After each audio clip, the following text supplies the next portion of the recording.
Hi everybody, I'm Redbeard Flynn, and today we're going to be talking about the best, fastest, maybe, possibly one of those ways, probably not, to get from level 1 through 50 in EverQuest.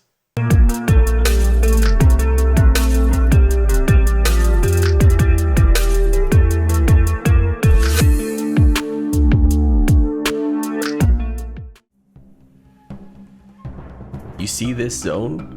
I probably spent more time here than studying for my master's degree. You're ready to go. You want to jump into those progression servers and hit the ground running, right? But you're worried that your nostalgia may not translate into results when it comes to leveling.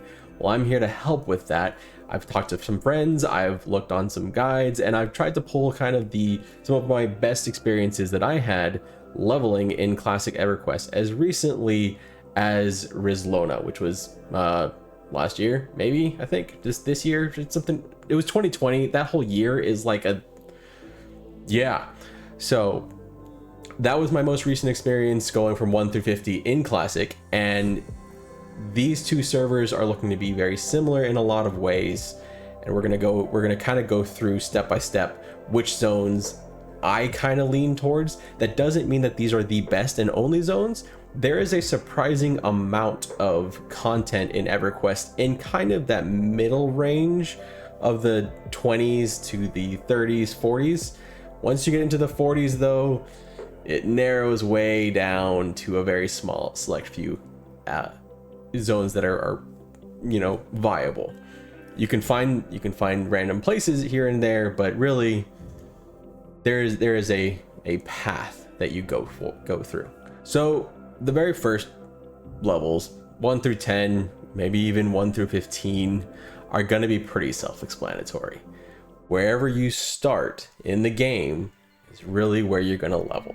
There's going to be some potential differences with that if you are trying to level with friends. Let's say, I don't know, you're making a dark elf necromancer and your friend is making a halfling druid. Well, you're going to have to meet somewhere. One of you is going to have to pick a starting zone. Perhaps you'll go to Rivervale, perhaps you'll stay at Nectulos Forest, but you're going to have to pick.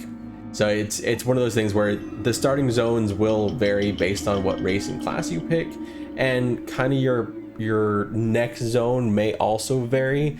As one of the things to keep in mind is with EverQuest Classic, the ability to travel is not a given. Certainly there will be people after the first couple of days selling ports. You'll be able to get invisibility, you'll be able to get Sow, Spirit of the Wolf. There will be ways for you to travel, but Luckland isn't around, Plains of Power isn't around, so travel is a lot more difficult than it was or is in the current game. So you'll be in those starting zones. They generally are pretty good regardless of which race and class you pick. They tend to have a lot of spawns. They are broken up into different sections where you will occasionally have a high level mob run into you. It's a fun experience for the most part in those first couple levels. And remember, if you saw one of my other videos where I was talking about your early expectations, there is going to be a shit ton of people on all of those, in all those zones at the very beginning. And it's one of those things where you may or may not be able to find a group in those first like 2 or 3 levels. A lot of people just kind of go with their own. As you level up, you start to see the groups come together, and you will also probably get random group invites from people, just, because a lot of that stuff at the beginning is soloable, and it quickly becomes not soloable, or if it is soloable, it's not worth the effort. Because that's one of the big things with EverQuest is even if you can kill something, you're going to be able to kill it faster in a group. And so eventually that experience is going to roll faster and faster in the group than it will solo. Once you get to levels, well, right around level 10, there's a couple different zones nearby that are adjacent to the starting zones that are really good zones for experience. Oasis, which is now called South Row, and also North Row. So what they did is they rearranged North Row, Oasis of Mar, and South Row into 2 zones instead of 3. Oasis and South Row are one zone now, and North Row remains the same. North Row is still a good zone. It's kind of considered a starting zone because you can zone in directly from Freeport, but it has some of the higher level stuff that you would expect. And then right adjacent to that is South Row. South Row is probably the zone I have spent the most amount of time leveling through all of EverQuest, through, you know, going all the way back to the very beginning when it was Oasis of Mar, because it's just it was a zone so close to everything, and it's definitely a very accommodating zone. Since the zone revamp, I would say Orc Highway and stuff like that is not quite as good as it used to be. It's a little more spread out, it's a little harder to pull, but alligators, caimans are still a fantastic place to level, really all the way up through 20. And hey, it's one hell of an experience to have a sand giant start running at you on the docks when you're level 13, or Lockjaw spawn in the middle of your group. That's a cool thing. And hey, maybe you can take out Lockjaw as a group of level 15s. That's an exciting thing, and get your first loot. And who knows, with Mischief, it could be random ass loot. Other options are gonna be Upper Guck. Upper Guck is gonna be kind of one of the first dungeon crawls you go through. It's more of a dungeon than, say, Crushbone. Crushbone it's a semi-open, semi-dungeon zone.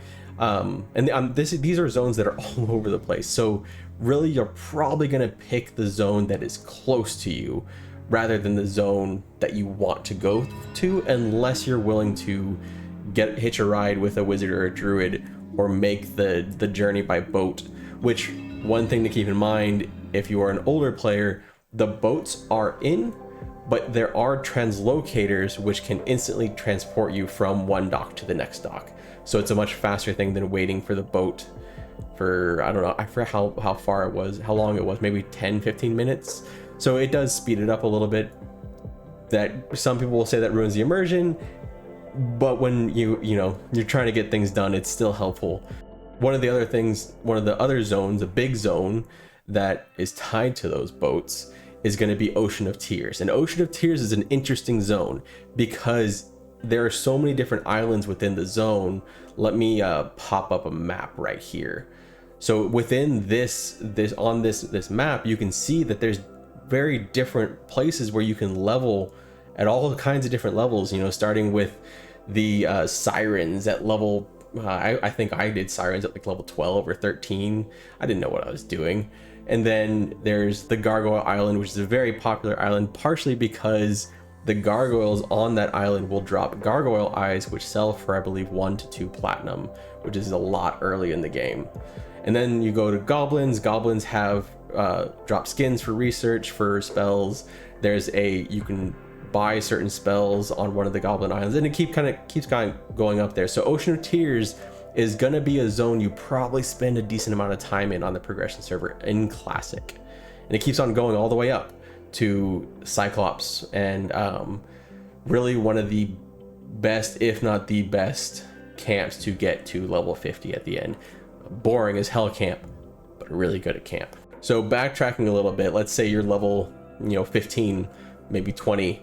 Unrest is a very good zone. Unrest is a great zone just to get experience. It's another dungeon crawl type zone it's tiered, so you have different levels within it. Like the opening is not very high level, you keep going further and further down. Inside it's higher level, a bunch of undead stuff. It's a really cool zone. It's a fun zone to experience. It will be a crowded zone so just gonna go into it expecting that. So then you go into 30 to 45, and really there's primarily 2 main zones and 1 bonus zone, which I'll talk about in a sec. But the 2 main zones are going to be Soul B and Lower Guck. Those 2 zones are really they're dungeon crawl zones.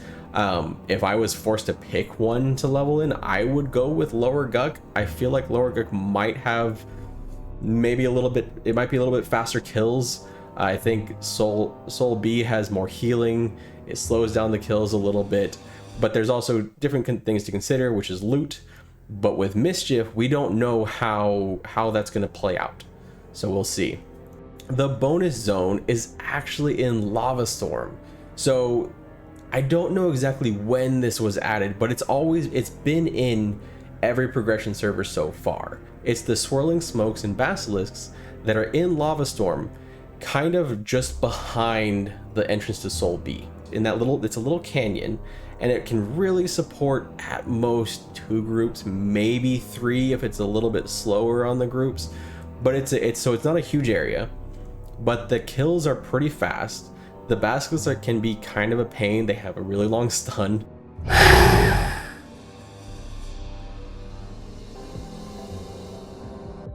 The smokes can hit very hard, but it's very good experience. It's very comparable to getting experience in upper Guck or lower Guck around that level. So really, I would say you're not going to be able to stay there really past maybe level 33, but it's a good kind of bridge zone. If you go from, let's say, Unrest to Lava Storm, then that's a good way to kind of change it up a little bit before jumping directly into either Soul B or lower Guck, which will be a lot of the same for a very long time. Level 45 to 50 is going to be, you really have about 3 zones to pick from, maybe 4. So again, it's going to be Soul B and lower Guck. I think once you get into the high 40s, there are limited places in Soul B and limited places even in lower Guck where the experience is worth it, especially when you're like 47, 48. It really starts to slow down. A lot of the creatures that you're going to be fighting are going to be light blue at best. Maybe a handful of dark blue, like the named will be dark blue, but it really gets a little rough. So you're looking more at quantity of kills over quality. That's just kind of how the way Classic goes. The other options are going to be the Hole. The Hole is a much higher end zone, but it is going to be, there will be certain mobs in that zone that are really kind of a pain in the ass to kill, don't have a lot of benefit to killing. I'm looking at you, clay golems, but it is another option. And then the other part of that is there is a lot of good random loot in the Hole, especially for intelligence casters and wisdom casters. So it's worth doing it if you're comfortable with it. And also it just gives another option if you've been through lower Guck 50 million times, if you've been through Soul B 50 million times. It's just it's a change of scenery and a different zone. It's a pretty cool zone. It's a really interesting zone, and the lore in that zone is really cool. It's kind of crazy and a little bit sad. A lot of sad, very sad. The other option, which tends to be the most boring option, but also probably the fastest experience option that has no loot whatsoever, is the goblins in Ocean of Tears. Remember I said this zone is going to be an important zone? This zone is important because it is one of the best ways to get to level 50. So you can do Cyclops to get, in the 30s, 40s, and then at around when you're trying to push that last bit to level 50, there is an island with goblins and a giant lizard that provides some of the fastest, best experience for a competent group to get at that level. One thing to consider is if you are using CC that is a bard, they cannot mez on that island because their level is not high enough. A bard will be better off mezzing in, say, lower Guck, for example. And remember, like I'm saying, these don't necessarily mean like they're the absolute best way. A lot of it is going to come down to the amount of people in each zone. It doesn't matter if there's a better zone modifier in lower Guck if you can't get a good camp.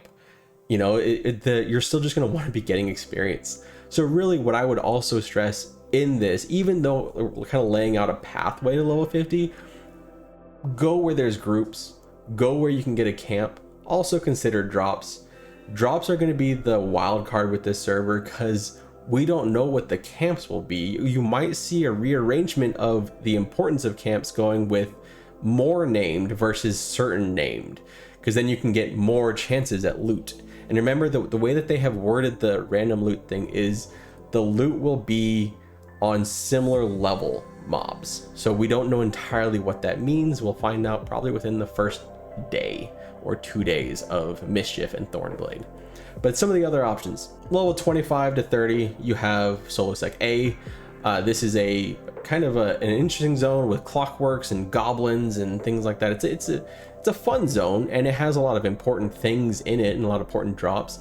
It will be probably something that a cleric would want to avoid because you'll probably spend a long time here when you're doing your epic. Now this is kind of my personal favorite, and I think it's because it was one of the first zones I went to when I was trying to level up, and it's the Lake Wrath. So Lake Wrath is not a zone that comes up very often, and this is more of a solo zone than a group zone. But the Aviacs on Lake Wrath are a lot of fun to just kind of chill, relax, and kill kind of solo by yourself. They're in like, there's 2 spawns, there's a 3 spawn, there's a 1 spawn. So it's not, and they're not like close together. They're very far apart. So it's not something that's going to be fast experience. It's a very chill experience. So it's just one of those things that you could do. One of the other zones is actually adjacent to Lake Wrath, and it's South Karana. In South Karana is the Aviac Treehouse. That Aviac Treehouse is good for levels 20 to 30. There's a decent number of NPCs there to fight, and it's just again a change of pace. Split Paw is also close to that. That's a good zone for 25-35. There's some decent drops in there, random loot from creatures like wisdom gloves and different kind of things like that. And it's just another one that's fun, and it will eventually be revamped, so it's a good zone to get an idea of the layout of it now so that you're prepared for it in the future. Another now this is one of my favorite zones, but it can be very scary at times because some of the pathing and NPC aggro ranges are a little tough in this zone, so I wouldn't recommend it unless you're going with a full group and you're ready, like a full competent group, or stay close to the entrance.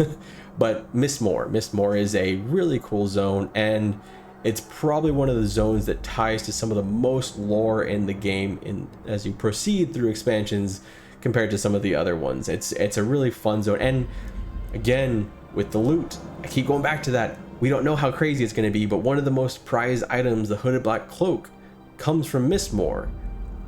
But will it be camped? We don't know, because we don't know if the Hooded Black Cloak is also going to drop off the Frenzied Ghoul in Lower Guck. We'll just have to see, because it's going to be exciting. I'm super excited about it anyway. And one final parting thought, if you're looking for platinum as well as a little bit of experience, you can't really go wrong with the giants. That would be the Frost Giants outside of Everfrost, Hill Giants in Wrath Mountains, or they're kind of giants, but the Cyclops in Ocean of Tears. Those are all tried and true NPCs that will get you consistent platinum drops, or in the case of the Cyclops, will get you consistent gem drops, which you can sell to other players or sell to vendors. So those are just, if you're trying to prioritize, oh well, you know, I want to level, but I also want to set myself up with platinum to go forward. Those are some considerations. What we don't know is with the change in loot, will the Afridi camp in Sol B still be one of the most amazing camps for money, or will it just be a great experience camp? Because it could also be that the king, the Kobold King might drop golden Afridi boots. We don't know how far that level range is when they're talking about random loot, and we don't know how it's going to work out. It would be crazy if, you know, you go to the Goblin Islands expecting just some experience, and then Allosaurus drops a flowing black silk sash. That could happen. Maybe. We don't know. We'll know in about 10 days, maybe. I don't know when you're watching this video. We'll know on May 26th. Y'all won't believe how many takes it took me to say, if you liked this video, please like and subscribe. And if you want to, please leave a comment down below telling me what your level plan is going to be. What zones are you focusing on going on, and what zones are you the most excited about revisiting? What is the loot you're most excited to see on a different named mob? Because I'm curious to know. Thank you so much, and have a great day.